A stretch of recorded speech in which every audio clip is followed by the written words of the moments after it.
Oke, selamat malam semuanya. Hari ini kita ketemu lagi di mata kuliah embriologi, struktur perkembangan hewan 2. Jadi untuk mata kuliah ini akan Ibu Ampu bersama tim yaitu Ibu Dewi Setiawati. Nah, bentar ada yang masuk lagi nih.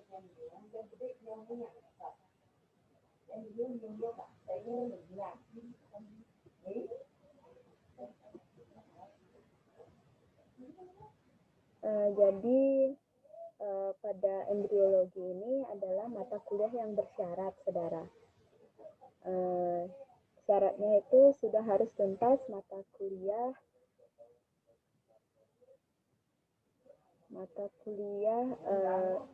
histologi seperti itu. Kemudian jumlah SKS-nya itu adalah 3 SKS. Nah, sebelum kita lanjut ke materi, kita di sini akan membicarakan tentang kontrak kuliah. Ya, mata kuliah ini, nama mata kuliahnya adalah embriologi, struktur perkembangan hewan 2, kemudian SKS-nya 3. Kita rencanakan jumlah pertemuannya 16 kali. Lalu kehadiran minimal itu adalah 75% atau paling sedikit kalian harus hadir 13 kali dalam satu semester ini. Kemudian ini adalah transparansi penilaiannya, kalian bisa lihat sendiri. Lalu untuk RPS-nya sendiri,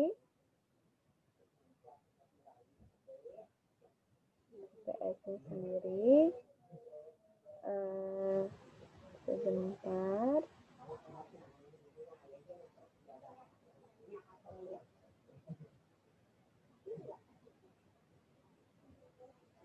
Ya, untuk RPS ini ada tujuan mata kuliah, kalian bisa baca sendiri nanti pasti tujuan mata kuliah dari mata kuliah embriologi itu. Kemudian perencanaannya di sini seperti ini, saudara, sudah Ibu sesuaikan dengan kalender akademik Unmas dan Pasar ya, di mana ada 16 kali pertemuan. Karena kami tim, Ibu rencanakan untuk pertemuan awal sampai dengan tengah semester itu adalah Ibu yang mengisi, kemudian tengah semester sampai dengan ujian akhir itu adalah diisi oleh Ibu Dewi, seperti itu. Jadi ini adalah rancangan dari RPS-nya. Kemudian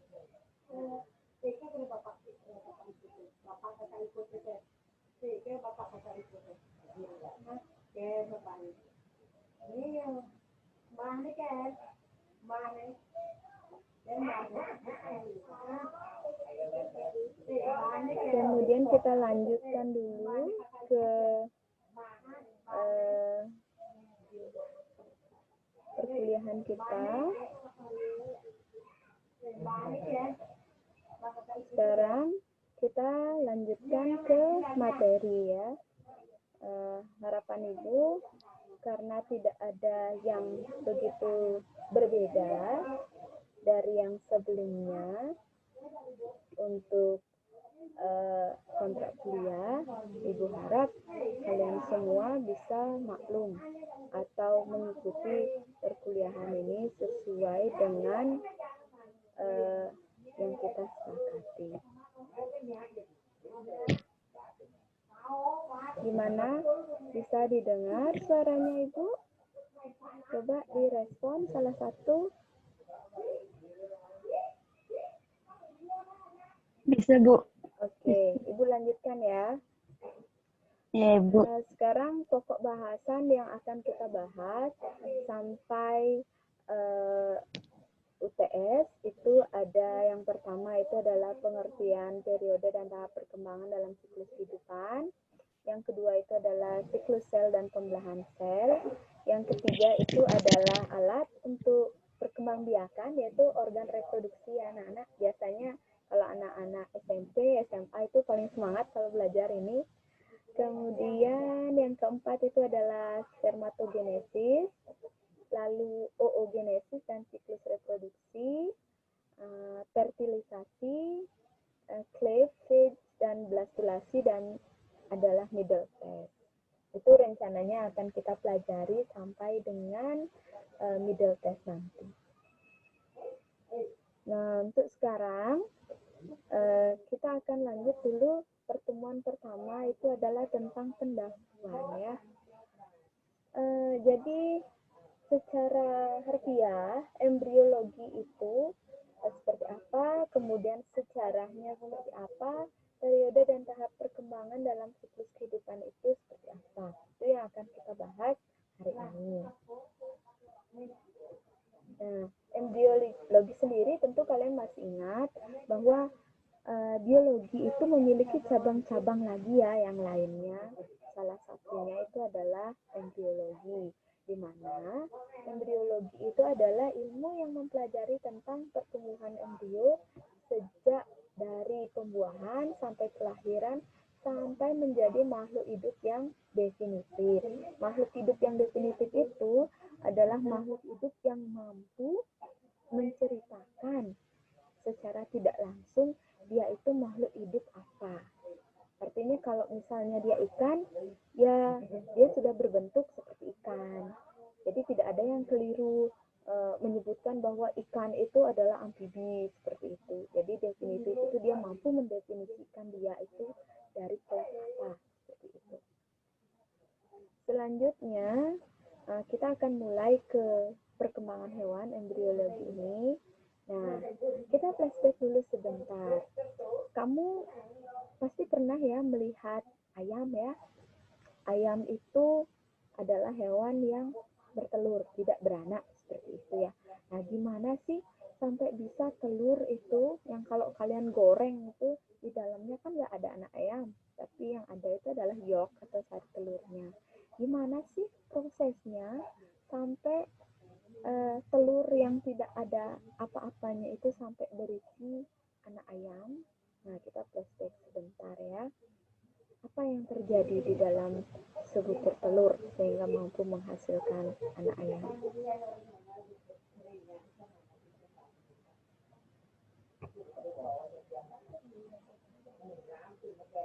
Oke. Ini ada yang baru masuk, Paulinus.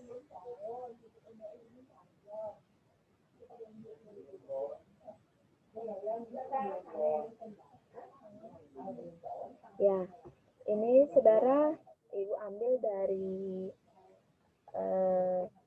the Pennsylvania State University Series of Embryology in the Classroom, a Closer Look. Jadi kita bisa melihat di situ, melihat lebih dekat seperti itu. Apa sih yang terjadi pada sebutir telur? A closer look. Kita melihat di sana. Nah, embryo development and observation. Jadi PDF ini menceritakan tentang bagaimana embrio itu bertumbuh, pertumbuhan embrio itu seperti apa, kemudian bagaimana cara mengobservasi perbedaan tingkat dari pertumbuhan embrio itu sendiri. Ya, untuk mengobservasi telur yang fertil ya, itu yang mampu nantinya menjadi seekor ayam seperti itu harus dimulai dari kualitas telur yang bagus. Jadi telurnya itu harus fertil, jangan sampai steril. Kalau steril sampai tahun depan kalian tungguin nggak bakal menetas jadi anak ayam. Nah, ini kita gunakan beberapa faktor seperti itu untuk menentukan apakah dia fertil atau tidak. Yang pertama itu kita harus tahu dari mana asal telur itu, kemudian penyimpanannya seperti apa, ini ada syarat-syaratnya. Lalu nutrisi dari ayam yang punya telur itu seperti apa. Kemudian harus dicek betul nggak fertil itu. Nah, kalau sudah memenuhi syarat-syarat ini, berarti telur ayam ini adalah yang paling bagus untuk menjadi proyek untuk diobservasi. Gitu. Oke, pertama kita tentukan dulu dia fertil atau tidak ya. Gimana caranya Bu? Ya, kita bisa pecahkan telur itu. Nanti kalau kalian goreng telur, iseng-iseng lihat ya. Kalau dia ada solid white spot, jadi ada bintik putihnya, pekat gitu, berarti dia tidak fertil alias steril. Jadi kalau kalian rami aja itu telur sampai 1 tahun ke depan nggak bakal muncul anak ayamnya. Nah kalau dia fertil, maka tidak solid seperti ini. Ada lingkaran hitam yang menunjukkan bahwa dia sudah mengalami fertilisasi sehingga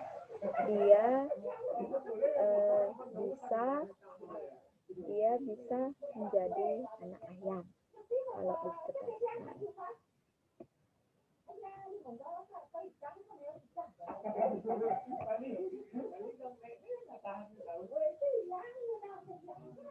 Oke, yang berikutnya ini adalah apa saja yang ada di yang membantu telur itu dia bisa menjadi anak ayam.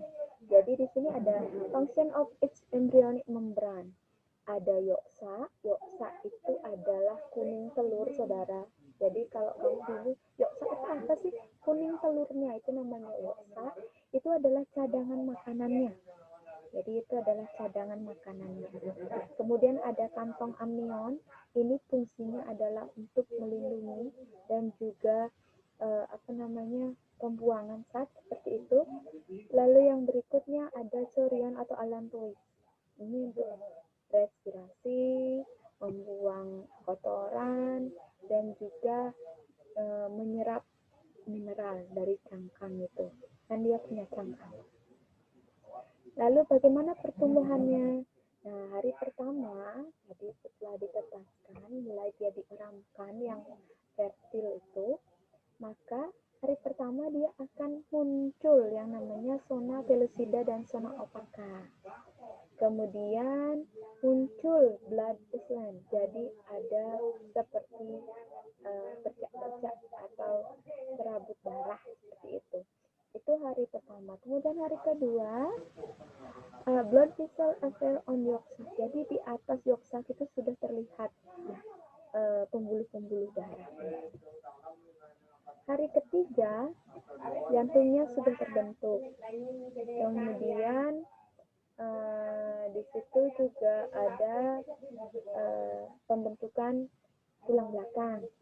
Lalu kompleks amnion dan otak dan kepalanya juga sudah mulai terbentuk. Hari keempat dan kelima, embryo is completely spread from yolk sac. Kemudian amnionnya sudah terlihat dengan jelas. Nah, organ seksualnya itu pada umur 5 hari sudah terbentuk. Pada hari ke-6, voluntary move begin. Everything is present. Jadi pada hari ke-6 semua sudah terbentuk. Organnya sudah terbentuk, kemudian tulang rusuknya sudah terbentuk, kemudian paruh dan gigi-giginya juga sudah mulai terbentuk. Hari ke-7 dan ke-9 ini abdomen more prominent because of visceral development. Jadi pertumbuhan visceralnya, pertumbuhan usisnya itu berkembang dengan pesat. Teeth begins to form, jadi bulu-bulu sudah mulai terbentuk, mulutnya mulai bisa terbuka, kemudian dia sudah terlihat seperti ayam atau burung pada umur ke-9 hari. Hari 10 sampai 13, paruh dan juga tulangnya itu sudah mulai mengeras. Kemudian pori-pori kulit sudah mulai terbentuk, dijiti jari-jarinya itu sudah telur ini sudah penuh ya. Lalu pada hari ke-13 sampai 17, scales close and wither visible.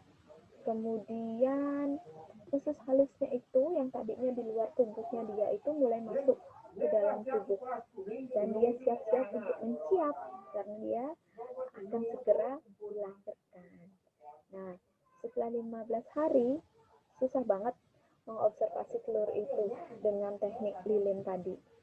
Nah, pada hari ke-18 sampai 20 semua pertumbuhannya itu sudah komplit.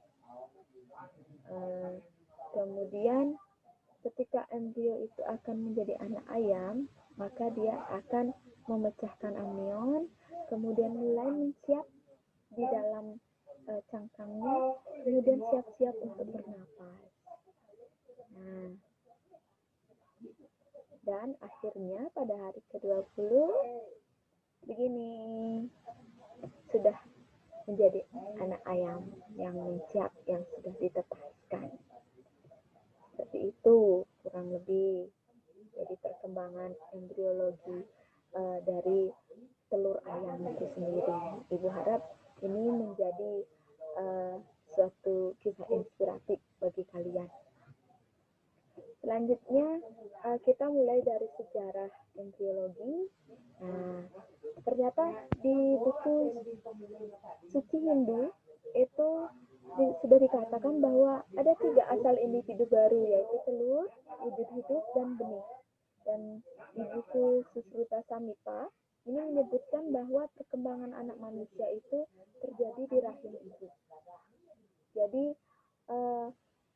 dulu sekali sudah ada disebutkan tentang embriologi. Yang kedua itu adalah sejarah epigenesis. Ini Aristoteles. Perkembangan diawali dari bentuk yang sederhana menjadi bentuk yang lebih kompleks. Itu teori epigenesis. Lalu teori reformasi mengatakan bahwa setiap individu telah terbentuk dengan sempurna dan akan bertambah ukurannya selama perkembangannya. Jadi dari sanalah sejarah embriologi itu berasal. Dalam embriologi, saudara, ada 3 periode utama. Yang pertama itu adalah periode embriogenesis, mulai dari fertilisasi sampai histogenesis. Yang kedua, di mana proses embriogenesis ini meliputi yang pertama, gametogenesis. Yaitu kalian pasti sudah tahu gametogenesis. Oh, ada ovumnya, ada spermanya. Jadi pembentukan gamet jantan dan betina. Lalu berikutnya itu adalah fertilisasi. Jadi kalau sudah siap gametnya itu bisa terjadi pertemuan, penggabungan antara ovum dengan sperma, itu namanya proses fertilisasi ya. Selanjutnya kalau sudah bergabung membentuk zigot, apa yang terjadi? Dia akan melewati fase cleavage atau pembelahan. Zigot yang terbentuk dari hasil fertilisasi, dia akan membentuk yang namanya blastula atau blastomer. Lalu blastomer itu dia akan selalu membelah menjadi 3 lapis benih yang dinamakan sebagai gastrula. Dan terakhir, akhir dari proses gastrula ini adalah organogenesis, yaitu pembentukan organ. Ya, itu dia tentang periode embriogenesis. Kemudian yang kedua itu adalah perkembangan post-embrional, saudara. Ini dimulai dari akhir periode embriogenesis sampai dengan periode pendewasaan. Nah, pada mamalia ini dikatakan proses perkembangan post-embrional ini ketika embrio sudah bisa mendapatkan makanan dari plasenta induk. Jadi begitu di embrio itu dikandung di dalam perut induknya, di dalam rahim induknya, ketika dia sudah mencerna makanan, dapat nutrisi dari plasenta, ini dikatakan bahwa dia sudah mulai masuk ke fase post embrional, seperti itu.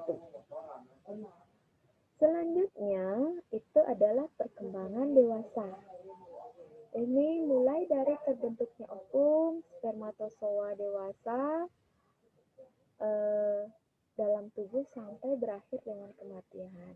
Jadi perkembangan dewasa itu adalah terbentuknya ovum dan spermatozoa dewasa. Seperti itu ya tahap-tahap perkembangannya. Jadi ada 3 tahapan, saudara. Selanjutnya kita akan masuk ke periode pertumbuhan embrio. Jadi seperti yang tadi sudah Ibu paparkan, di periode pertumbuhan embrio ini ada beberapa tahapan. Nah, yang pertama itu adalah tahap persiapan, yang kedua itu adalah periode pembuahan, kemudian ada periode pertumbuhan awal, lalu periode antara, periode pertumbuhan akhir. Oke, mohon di-mute ya yang lain ya, mikrofonnya. Silahkan Desi di-mute dulu mikrofonnya. Oke, bisa Ibu lanjutkan ya. Kita mulai dari periode persiapan. Yang namanya persiapan itu adalah Desi, tolong di ini dulu.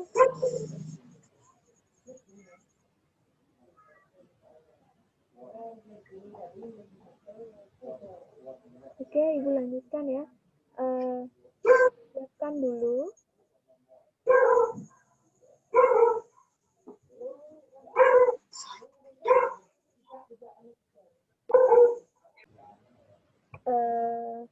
Periode persiapan itu kita harus menyiapkan gamet jantan dan betinanya, dan kita menunggu sampai gamet itu matang seperti itu. Nah, itulah namanya periode persiapan. Kemudian yang berikutnya, kalau sudah ada periode persiapan, sudah terjadi fertilisasi, maka akan masuk ke periode pertumbuhan awal. Nah, ini setelah terjadi fertilisasi akan terbentuk zigot, dia akan membelah berkali-kali, ini namanya fase cleavage, saudara. Kemudian dia akan membentuk embrio primitif, jadi bentuknya masih primitif. Artinya apa? Di sini kita tidak bisa membedakan. Ambil contoh ya, vertebrata. Jadi vertebrata itu ada yang paling sederhana itu adalah Pisces, betul ya, Pisces ya. Kemudian amfibi, lalu reptilia, apes, dan mamalia. Nah, pada bentuk embrio primitif, antara kelima vertebrata itu bentuknya sama semua. Ini namanya bentuk primitif. Jadi dia tidak bisa mendefinisikan dia itu berasal dari kelas apa. Nah, periode pertumbuhan awal ini terdiri dari 4 tahapan. Yang pertama itu adalah tingkat pembelahan atau cleavage, kemudian tingkat blastula, tingkat gastrula, dan tingkat tubulasi. Selanjutnya ada yang namanya periode antara. Jadi tadi embrio itu sudah memiliki bentuk yang primitif. Nah, pada pertumbuhan atau periode antara atau periode transisi ini, maka embrio itu dia akan mengalami transformasi, saudara, dari bentuk primitif menjadi bentuk yang definitif. Seperti tadi Ibu katakan, bentuk definitif itu dia sudah mampu mendefinisikan dia itu dari kelas apa. Contohnya, ketika dia bentuk primitif, dari 5 kelas Pisces sampai dengan mamalia itu bentuknya sama semua, sehingga tidak bisa kita tentukan yang ini Pisces, yang ini Apes, yang ini mamal, tidak bisa. Tapi begitu dia melalui periode antara, dia akan membentuk bentuk yang definitif yang menunjukkan bahwa dia dari kelas ini. Contohnya, kalau Pisces dia pasti memiliki insang dan sirip. Kemudian kalau amfibi dia akan bernapas menggunakan paru-paru dan juga kulit. Kemudian kalau misalnya reptil, dia memiliki berapa bentuknya seperti apa? Ibu contohkan saja.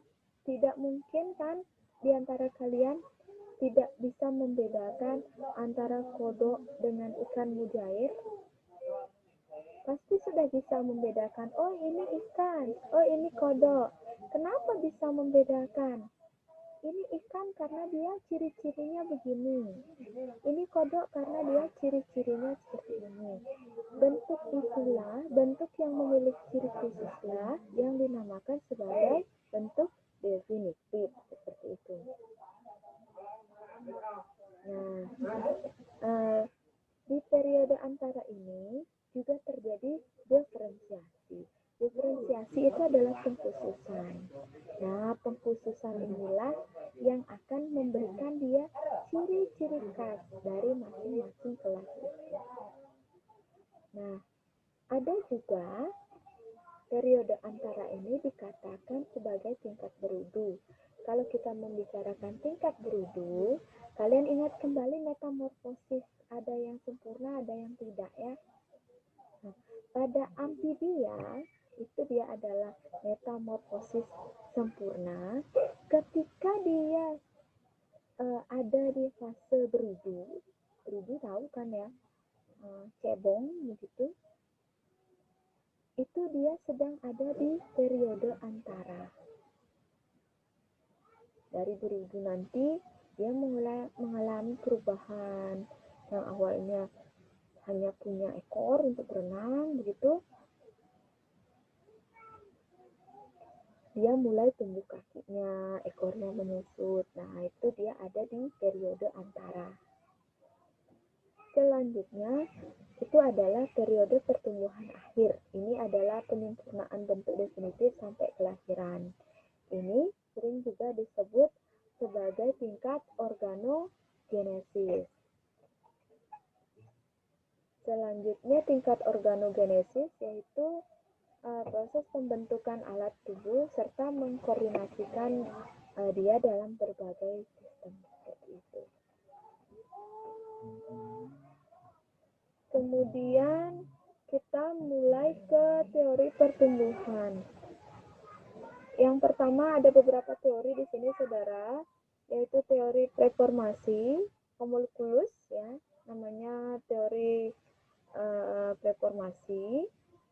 Itu di sini berbagai bagian embrio itu telah ada pada telur, sudah terbentuk sempurna, merupakan miniatur yang terkandung dalam biji. Nah, pada teori homunculus ini ada dua aliran saudara, yaitu aliran ovalisme, artinya dia cenderung ke ovum gitu. Dia mengatakan, penganut aliran ovulisme ini mengatakan bahwa dalam ovum telah terdapat alat-alat dalam bentuk mini. Jadi dikatakan dalam ovum itu sudah ada kepala mini, kaki mini, seperti itu. Sedangkan aliran animalculisme itu cenderung ke sperma. Jadi di dalam spermatozoon terkandung alat-alat dalam bentuk mini. Jadi kepalanya, kakinya, tangannya, semua itu ada dalam spermatozoon. Seperti itu. Itu teori reformasi. Yang kedua itu adalah teori epigenesis. Teori epigenesis itu menentang dari teori homunculisme ya. Yang dia katakan di sini tidak ada miniatur alat-alat dalam telur. Alat-alat ini tumbuh secara berangsur. Kemudian dari teori epigenesis inilah banyak penemuan penting ditemukan. Contohnya penemuan mikroskop, lalu klausa, omniselula, kemudian penelitian Spallanzani, hasil berkelamin jantan dan betina perlu untuk memulai adanya embryogenesis. Kemudian Harvey itu ex ovo omnia, seperti itu. Jadi itu semua berasal dari teori epigenesis. Nah, sekarang kita ingat kembali, kalau kalian belajar di SMA itu ada pertumbuhan, ada perkembangan. Itu dua hal yang berbeda. Nah, apa sih perbedaan antara pertumbuhan dan perkembangan? Ya, kita lihat di sini ya. Kalau pertumbuhan itu sifatnya adalah kuantitatif. Jadi bisa digambarkan dalam bilangan. Misalnya, kamu menumbuhkan kecambah kacang hijau. Hari pertama 0 cm, hari kedua 2 cm, hari ketiga 5 cm. Itu semua kuantitatif, bisa diukur. Itu namanya pertumbuhan. Nah, kalau perkembangan itu kualitatif. Kemudian pertumbuhan itu kelihatan dari fisiknya. Berapa tingginya sekarang? Kalau perkembangan terlihat dari sifat dan kemampuannya. Kalau pertumbuhan dia punya batasan usia. Beda, perkembangan tidak ada batasan usia. Makanya ada sering dikatakan, oh umurnya sudah 30 tapi sifatnya seperti anak umur 18 tahun.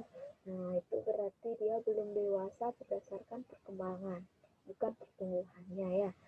Kemudian pertumbuhan itu sifatnya irreversible, gak bisa balik. Kalau sudah tinggi, gak bisa lagi jadi rendah. Beda, kalau perkembangan bisa reversible ya. Lalu, kalau pertumbuhan itu dipengaruhi oleh pembelahan sel tubuh. Kalau perkembangan itu dipengaruhi oleh pengalaman. Seperti itu. Ya. Jadi, untuk perkuliahan pengantar mata kuliah embriologi, itu yang dapat Ibu sampaikan pada pertemuan pertama ini. Kalau ada pertanyaan, ada yang belum jelas dari apa yang Ibu sampaikan, kita lanjutkan diskusinya ya di WhatsApp group seperti itu.